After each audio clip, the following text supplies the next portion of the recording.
Sejumlah barang dan bukti elektronik yang diduga terkait dengan rasuah dalam penyaluran bantuan sosial beras untuk keluarga penerima manfaat atau KPM pada program Keluarga Harapan PKH. Sejauh ini KPK menetapkan 6 orang sebagai tersangka dan ke-6-nya dicegah ke luar negeri. Yang pasti bahwa KPK saat ini masih terus melakukan proses penyidikan perkara dimaksud, dan pada saatnya nanti kami pasti akan sampaikan pihak yang telah ditetapkan sebagai tersangka konstruksi perkara ini secara utuh dan lengkap. Sementara itu, Menteri Sosial Tri Risma hari ini memutasi staf Direktorat Jenderal Perlindungan dan Jaminan Sosial keluar daerah. Pasalnya, staf itu diduga terlibat dalam kasus dugaan korupsi bansos beras. Namun Risma tidak merinci berapa jumlah staf yang dimutasi.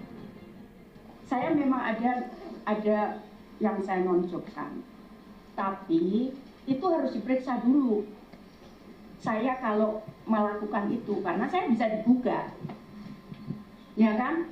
Jadi mereka berhak gugat saya kalau itu tidak betul. Makanya itu ya sudah yang penting dia tidak memegang strategis itu. Gitu. Ya saya butuh aman kan? Itu bagi saya mengamankan saya, gitu kan? Saya nggak tahu setelah itu mungkin dia insaf atau apa, tapi yang jelas bagi saya butuh aman. Kasus dugaan korupsi bansos beras ini merupakan pengembangan dari operasi tangkap tangan suap pengadaan bansos.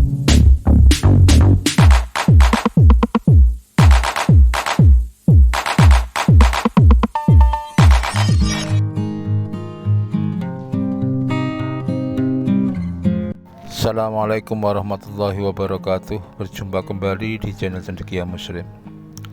Teman-teman sekalian, agama itu selalu mengajarkan kepada kita untuk senantiasa optimis menjalani kehidupan kita apapun keadaannya. Kita tidak diperbolehkan pesimis ya. Tetapi terkait dengan situasi negara kita ya, hampir setiap kali ada pemberitaan itu selalu saja muncul berita tentang mega korupsi. Seringkali itu mewarnai korupsi di kementerian ini, kementerian itu, dan lain sebagainya. Menjadikan kita bukan pesimis, bukan ya, tapi realistis. Kalau korupsi ini terus-terusan terjadi, ditambah lagi adanya kekurangan dalam hal penegakan hukum atau keadilan, maka realitis saja ya, kayaknya sulit untuk negara ini untuk stabil dalam 1 tahun 2 tahun ya, butuh waktu yang sangat lama. Beberapa waktu yang lalu ketika kita belum usai dari keterkejutan kita terkait adanya berita soal korupsi di Kominfo, korupsi BTS ya, yang mencapai angka sekitar 7 triliun. Kemarin lusa ya, kita terkejut lagi. KPK, Komisi Pemberantasan Korupsi, melakukan penggeledahan di Kementerian Sosial. Jadi kita seringkali disuguhi berita-berita seperti ini. KPK melakukan penggeledahan dalam rangka melakukan penyidikan terkait dengan korupsi di Kementerian Sosial. Ini soal program beras ya. Kalau di tahun 2019 itu soal program sembako, kali ini program beras. Yang sebenarnya peruntukannya itu untuk KPM ya, keluarga penerima manfaat, dan PKH, program Keluarga Harapan. Miris sekali teman-teman sekalian. Tahun 2019 itu korupsi di Kementerian Sosial yang saat itu menterinya Judi Batubara itu mencapai angka kurang lebih hampir 5 triliun ya. Kalau yang ini kita nggak tahu ya. Miris sekali, mega korupsi terus-terusan terjadi di negara Republik Indonesia.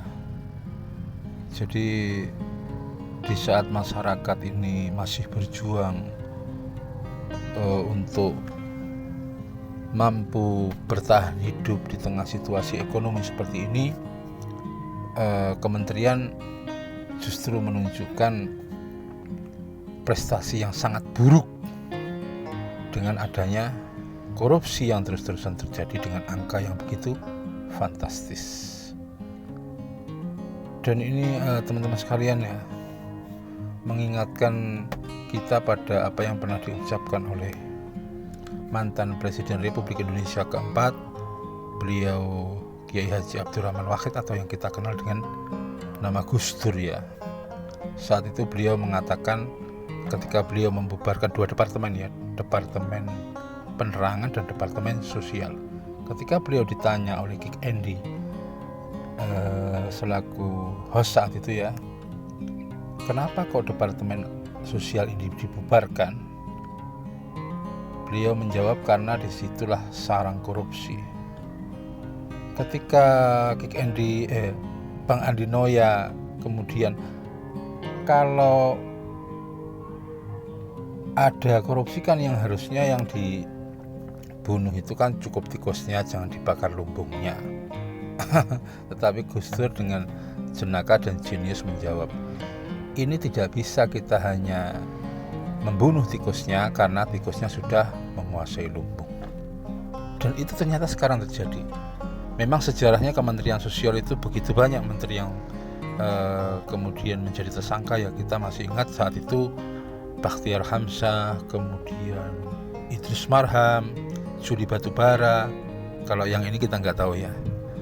Tapi sekali lagi ini miris teman-teman sekalian, situasi Indonesia seperti ini, kita berharap ada perbaikan lah ke depan itu.